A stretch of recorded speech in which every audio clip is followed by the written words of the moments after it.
Rob, did you see that one coming, mate? What did you make of that? I thought it was a really good four-quarter effort. I suppose we've spoken about for a number of weeks now just to make sure that we play with the intensity required. And we sustained that for the 4 quarters and the reward come from it. So, yeah, boys went over confident that, if we get back to playing our brand of footy, that we're good enough to knock them off, and that showed. Bertie said that he thought his boys were mentally affected by what's been going on.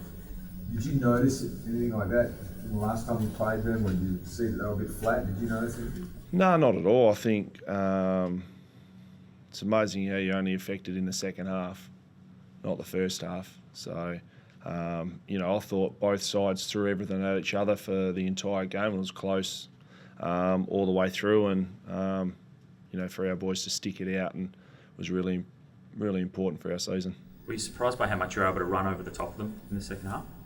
Especially they beat us here in the last quarter. I think we went in with a 3-quarter time lead last time we played them here, and so it was a big focus for our boys not to let that happen again. And once we did, obviously get that lead at 3-quarter time, to try and maintain that. To the credit they did it. It makes for a really big Saturday night, following Friday night, to stay in the hunt, to actually climb up and get in on your own merits. How do you sustain that for Geelong and then Collingwood? Yeah, well, you have to against those quality sides. I think, if you don't bring that brand of football, then you're going to get exposed very, very quickly against those two teams. They're still, I still see Geelong as the benchmark in the competition. The brand of footy that they play, they take the game on, high risk, high reward. We've watched some vision of, obviously, the game, and we've already spoken about Geelong for this weekend. So, the boys will be ready to go. Do you need to be even better again than yesterday? Essendon faltered, so can you explain why you would need to actually be even better than a good away win? Yeah, I think you do. We took some steps yesterday against Essendon, and then we've got to go again against Geelong. I think, both sides, Essendon and Geelong, still in the 8. I think, Geelong are probably playing the better footy at the minute of the two. How's the team approaching it at the moment? Is it a race for 8th spot, or is it a race for 9th, and just see what happens with the Bombers? Yeah, I think that's all you can do. We're just trying to, as we said a few weeks ago, just try and finish the year off as well as we possibly can. If that means we finish 8th, that means we finish 9th, 10th, doesn't really matter. Ideally, we'd love to play finals footy. But there's no point putting something in place a month down the track if you can't control what happens on the weekend. So for us, it's just about keeping focused on the job at hand, and that's Geelong this week. As soon as you take your mind off the job, that's when you slip. You accept that this week could well even be an elimination final as such? Certainly most games that we've played in the second half of the year have been that.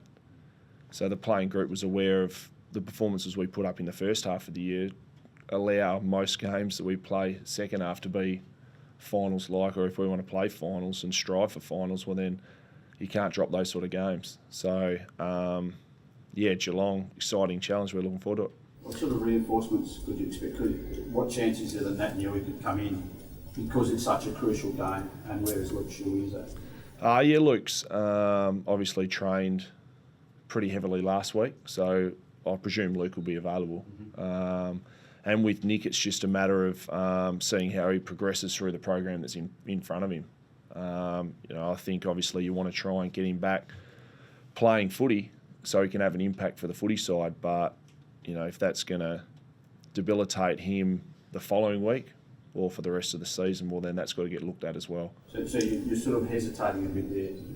Over this week, or you don't? I'm not exactly sure how far he has progressed. Obviously, they'll have a training session this afternoon, and he's just a session-by-session case.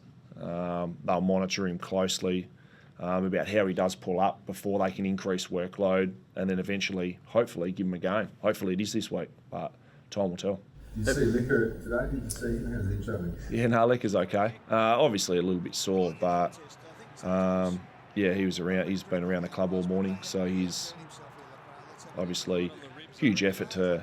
He was pretty sore at half time, and he came out and kicked 5 in the second half.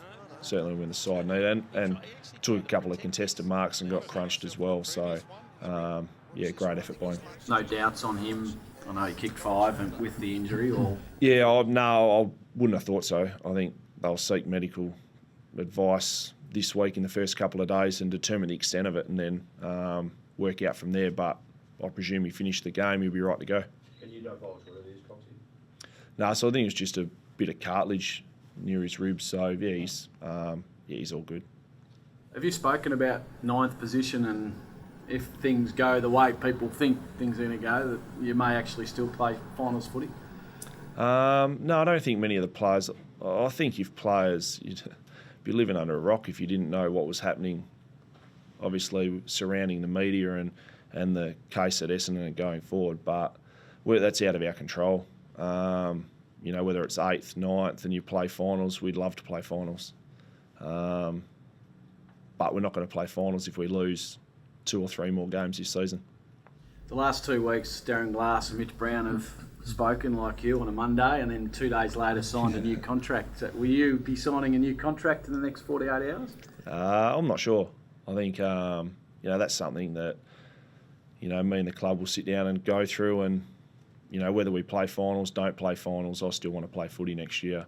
So I think that'll be determined in the next week, 2, 4 weeks. Going forward, I don't think it's an issue from both parties. How is your body feeling? Obviously, with Nick missing so much football, you've taken on a fair bit more of the workload. Yeah, it's not too bad. Yeah, it's probably a little bit different to the past couple of seasons, but yeah, it's only a short amount of time to go now. So, you know, just an exciting. I think the situation we're in, all the boys are up and about, and just want to give it a good crack. And the ruck stocks are in good stead, Coxie. Scotty Lysett did fairly well yesterday. Yeah, no, he's been really good.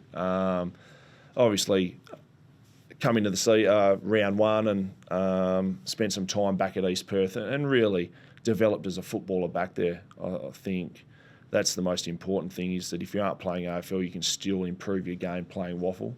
And that's shown throughout a number of our players. And when you get him up and going, he's really improved. His intensity around the footy's great, but it's also shown in blokes like Jamie Cripps and players who do spend time back there, that they do come in when they get their opportunity, they are better players for it. What about Sherrod, mate? How good was he on the weekend? He'll tell you in a minute. But yeah, I think that's certainly why the club chased him so hard. Is obviously he's a class footballer, very good in close, but then can also use the ball extremely well and spread forward and kick goals as well. So, you know, it's just great to have him. It would have been better to have him for majority of the year, but just looking forward to the last few games and then what the future holds for him and the footy club down the track. Just looking at next year and getting back in the premiership race, I suppose, is it a simple case of having a better run, like on the injury front, or has this season exposed maybe a few things that you really need to work on? I think probably a little bit of both. I think if you want to win a premiership, you do need an element of luck with injuries. I suppose also, having said that, the first probably half of our year wasn't up to the standard required. And just the stability of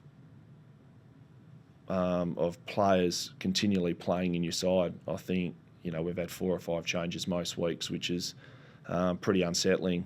But, you know, it has identified a number of areas, and players are well aware of, for us to improve again next year, is to address those over the break, over the pre-season campaign and into next year.